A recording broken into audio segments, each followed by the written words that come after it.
You know that feeling, the one they write about in books and sing about in cheesy pop songs.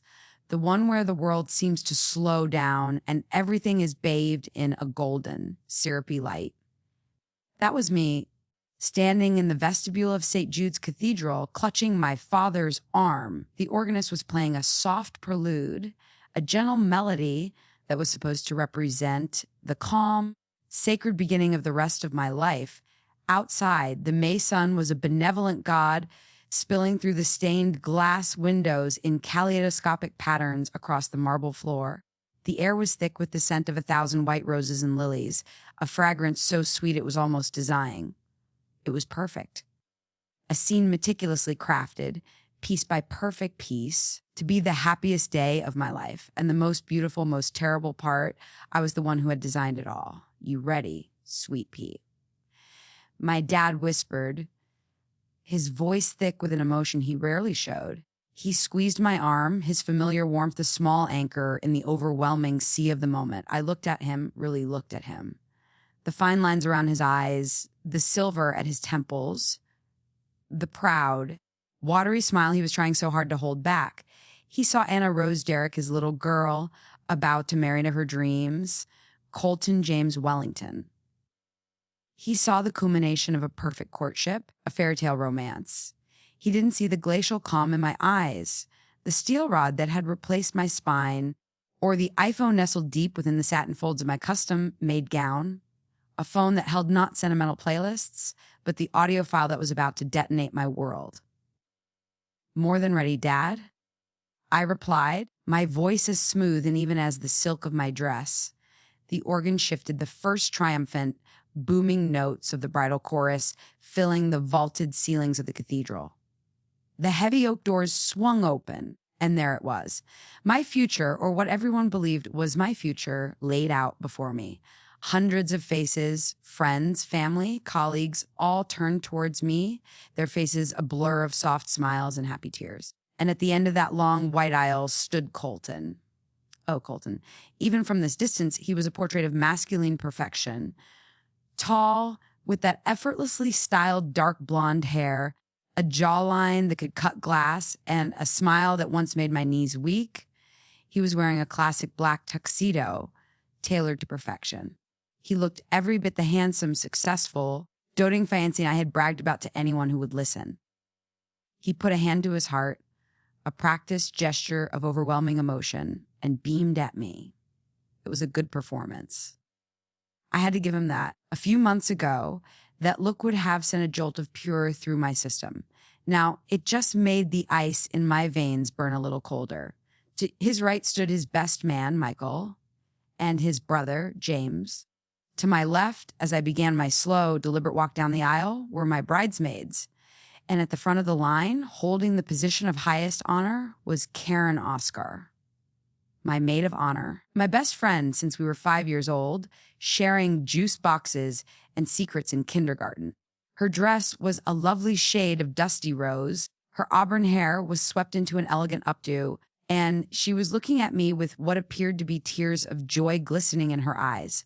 The Judas Iscariot of my generation, and a damn convincing actress. Every step I took was a countdown. Every rustle of my dress was a tick of the clock. Dad's arm was a steady presence, but inside I was a coiled spring. I wasn't nervous about getting married, wasn't emotional about the vows I was about to take. I was a general on the verge of battle I had been planning for 112 days. I remembered the day the first crack appeared in my perfect snow globe world. It was a Tuesday. I had come home early from a work trip, planning to surprise Colton.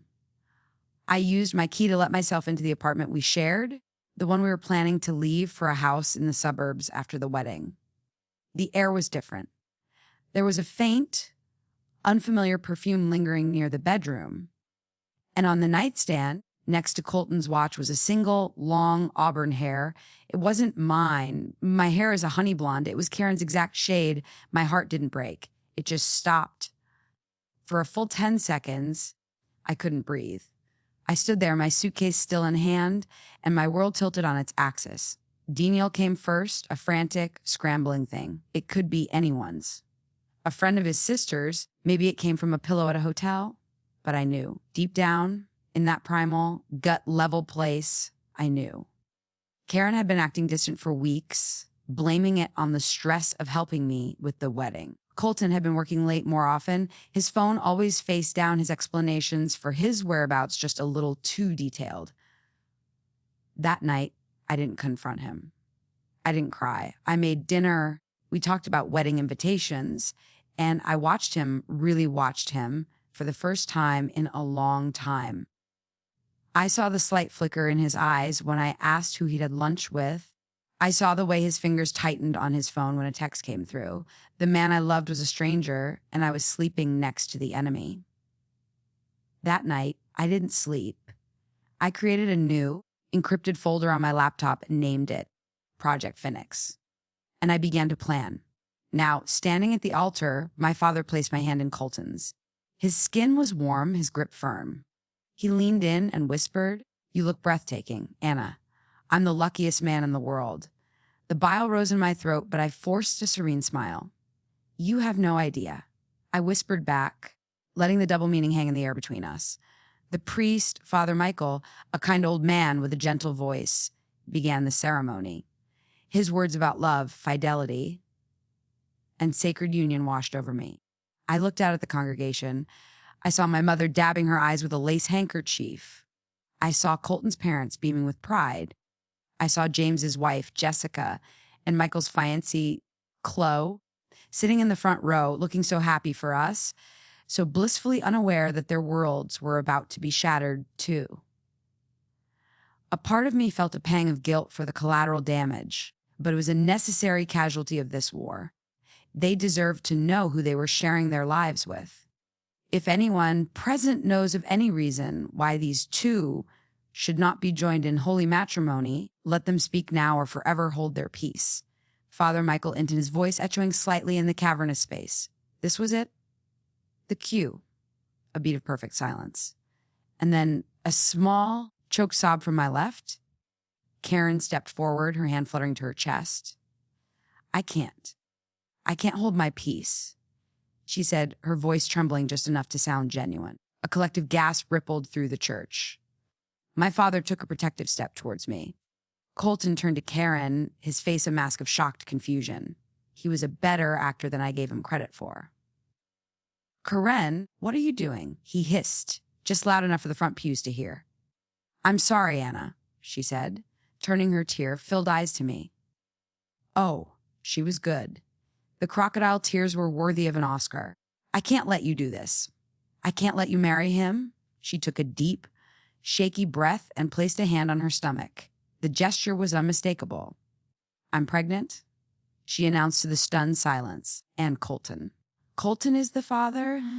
The silent church was no longer sacred. It was a thick, suffocating thing, broken by horrified whispers. My mother stood up, her face pale. Colton's father looked like he'd been struck by lightning. Colton, for his part, played the role of the wrongly accused man to perfection. "What? Karen, that's insane. You're lying," he sputtered, turning to me with wide, pleading eyes. "Anna, baby, I don't know what she's talking about." I would never. But Karen wasn't done. She launched into a sordid, tearful monologue about their passionate, secret love affair, how they couldn't help themselves, how they were soulmates trapped by circumstance. "He loves me, Anna," she cried, her voice rising with manufactured hysteria. "He told me so. He said this wedding was a mistake, but he was too scared to call it off and disappoint his family." Every eye in that church was on me, waiting for the explosion. They were waiting for me to scream, to cry, to collapse into a heap of shattered dreams and tull. My own mother looked like she was about to run up the aisle and physically shield me from the humiliation. I just stood there. I let the silence stretch.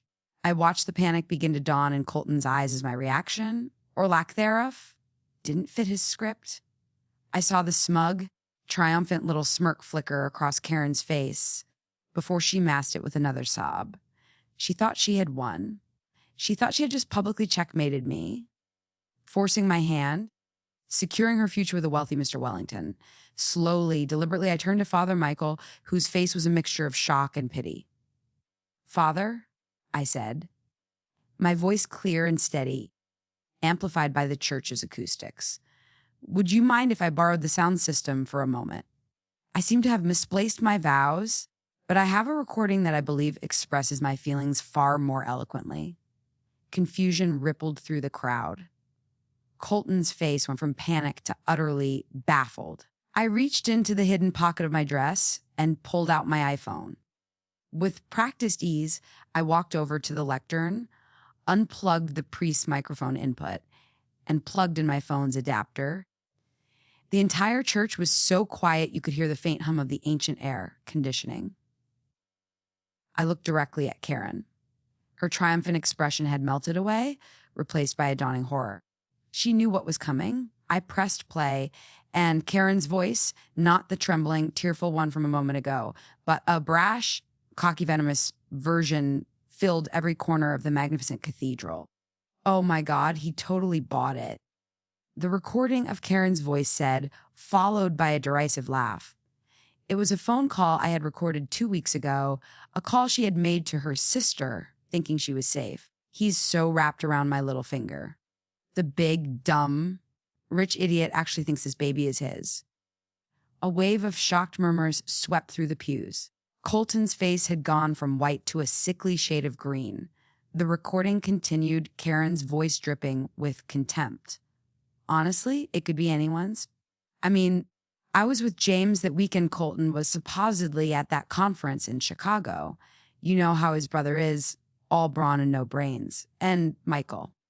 Well, Michael was just a fun little stress reliever after that fight I had with Colton. He's so pathetic, always mooning over me." I let my gaze drift to the front row, to Jessica, James's wife, whose hand was now clenched so tight her knuckles were white. To Chloe, Michael's fiancé, whose perfectly made-up face was crumpling in disbelief.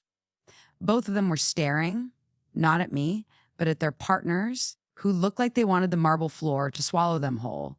Karen, on the recording, wasn't finished. But Colton's the prize.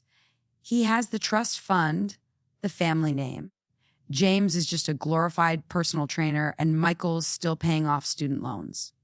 No, this baby is my ticket. I get him to leave Anna at the altar. He marries me out of duty, and I'm set for life. The Wellington fortune is as good as mine. The recording ended. The silence that followed was heavier, more profound than anything that had come before. It was the silence of 100 different realizations happening all at once. I unplugged my phone and turned back to face the carnage. Karen was frozen, her face a mask of pure, unadulterated terror. Colton looked like he was having an out-of-body experience. As you can all hear, I began, my voice ringing with a clarity I didn't know I possessed. "It seems we have a bit of a paternity puzzle on our hands. But don't worry." I smiled, a sharp, cold thing that didn't reach my eyeballs. I've been being thorough. From the small, elegant clutch I'd had a bridesmaid place on the altar for me, I pulled out a crisp manila folder. Project Phoenix. I opened it and took out the first document. "This is a series of photographs," I announced, holding one up for the front pews to see. It was a grainy but clear shot of Karen leaving Colton's apartment at 6 a.m. on a morning he had told me he was at an all-night work session, taken over the last 3 months by a very competent private investigator I hired. There are dozens more if anyone's interested. I tossed it onto the altar. "These," I continued, pulling out a sheaf of papers, "are Colton's credit card statements, the ones he didn't know I had access to since my father's company handles his family's financial advising." I let that sink in. Funny, isn't it? The weekly business lunches at 5-star restaurants for 2. The charge for a diamond necklace from Tiffany's. Not my anniversary gift, I assure you. That looks remarkably like the one Karen is wearing right now. Karen's hand flew instinctively to her throat, to the delicate, glittering pendant half, hidden by the neckline of her dress. Another wave of gasps.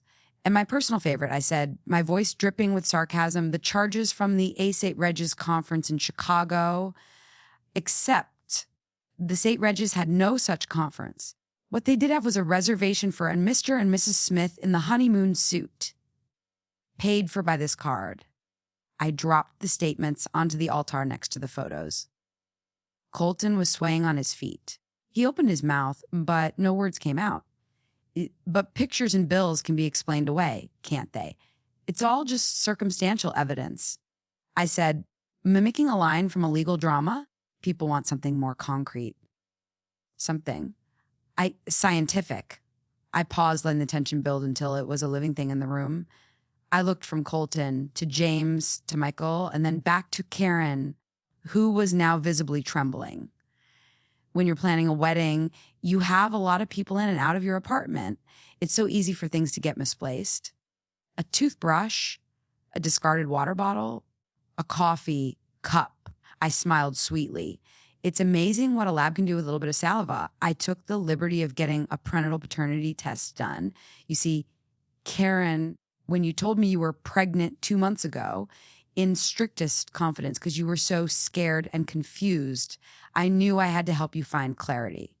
Her face, if possible, grew even paler. She finally understood. I hadn't just discovered her secret. I had been her confidant, her shoulder to cry on, all while I was gathering the ammunition to destroy her. I had listened to her sob stories about the mystery man who had gotten her pregnant, all the while knowing exactly who she was sleeping with. I pulled out the final, sealed document from the folder. I have the results right here. Certified, notarized, and legally binding. I broke the seal with a theatrical flick of my wrist. According to this, the probability of Colton James Wellington being the father of your child is. I paused for dramatic effect, scanning the document. 0%? The sound that escaped from Colton's mother was a strangled cry. Colton himself looked almost relieved for a split second before the next part of my sentence hit him. However, I continued, my voice bright and cheerful. The lab was kind enough to run the sample against the other DNA I provided, and we have a match. Congratulations, James! You're gonna be a father! Hell broke loose. Jessica, James's wife, let a scream of pure rage and launched herself at her husband, her fists flying. Michael was trying to hold her back while his own fiancée, Chloe, was just staring at him with a look of such profound disgust and betrayal it was heartbreaking. You, Matul, she whispered, her voice cracking. You too. But I wasn't finished. This wasn't just about infidelity. That was just the appetizer. The main course was far more serious. While we're all here sharing secrets, I said, raising my voice to be heard over the chaos, let's talk about money. Because that's what this was always about, wasn't it? I leveled my gaze at Colton and Karen, who were now huddled together, not in love, but like two cornered animals. Let's talk about the $5, $1,000 that vanished from our joint wedding account. I thought it was a bank error, but it turns out it was just in time to pay off Karen's maxed out credit card debt. A generous gift, Colton. Let's talk about my grandmother's engagement ring. I said, my voice losing its sharp edge and taking on a tremor of real hot fury. I held up my left hand where a different, simpler diamond now sat, the one I thought I'd lost. The one you swore you'd help me find, but you'd already pawned it, hadn't you? For $10,000, which coincidentally was the exact amount Karen needed for a security deposit and first month's rent on her new bachelorette pad.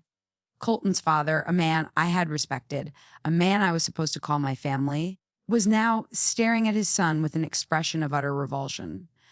But even that wasn't enough, was it? You got bold. You used my social security number, my excellent credit score that I worked so hard to build, to co-sign a lease on a luxury apartment for the two of you to move into you after you left me at the altar. You co-signed on a new car for her. That's identity theft, a federal crime.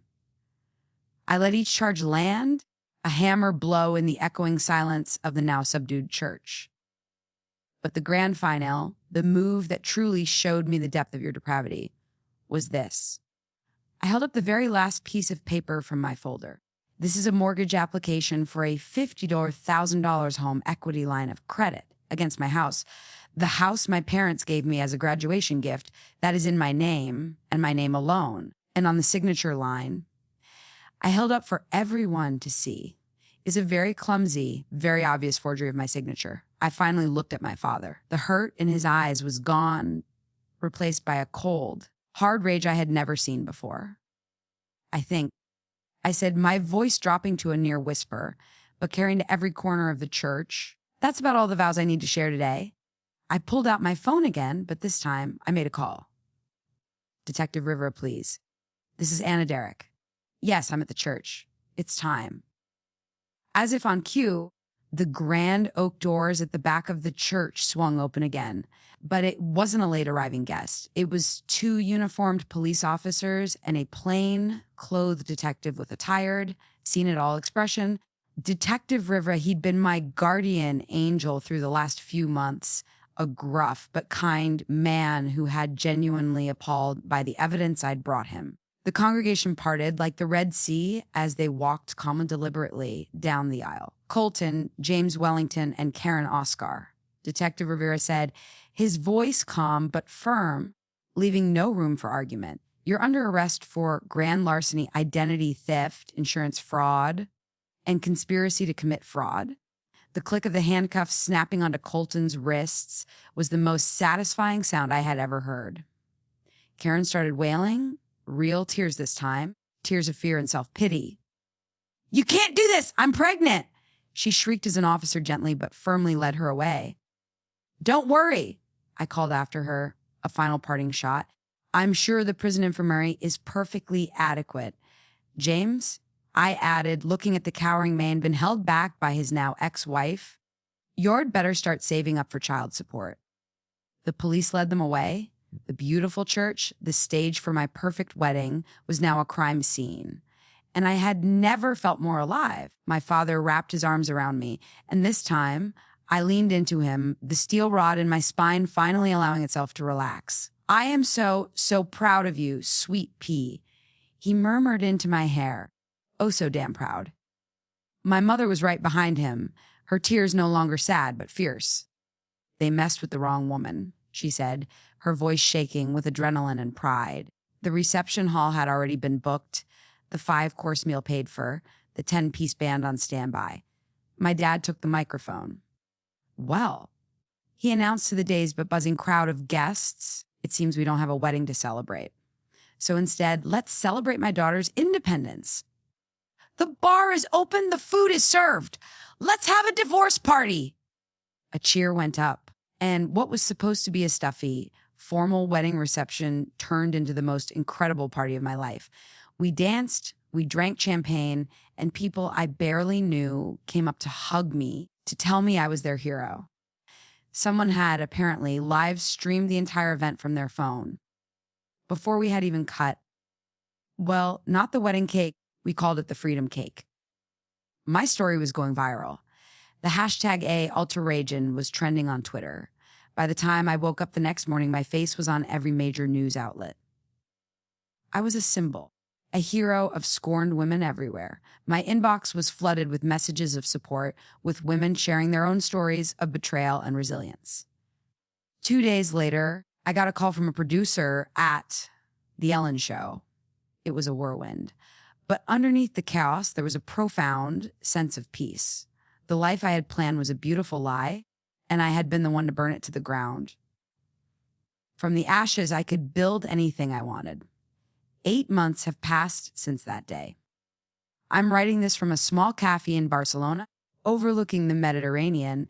The sun is warm on my skin, and the taste of strong coffee and sweet pastry is a perfect start to my day. I sold the apartment, sold the furniture, sold anything that reminded me of him. I used the money from that and a hefty settlement from the Wellington family, who were so horrified they practically threw money at me to avoid a civil suit, to buy a beautiful new house just for me. Colton and Karen took a plea deal. Their web of deceit was too thorough, the evidence too damning. They were sentenced to 4 years in a low-security prison. With good behavior, they'll be out in 2. I don't care. They are no longer a part of my story. James is paying child support. His wife, Jessica, divorced him and, from what I hear, took him for everything he was worth. Chloe broke off her engagement with Michael, packed her bags, and moved to California to start a new life. I sent her a bottle of very expensive champagne with a note that said, "To new beginnings." She sent back a photo of herself smiling on a beach. I'm back in school, getting my master's degree. I've traveled to 6 different countries. I've learned how to be alone without being lonely.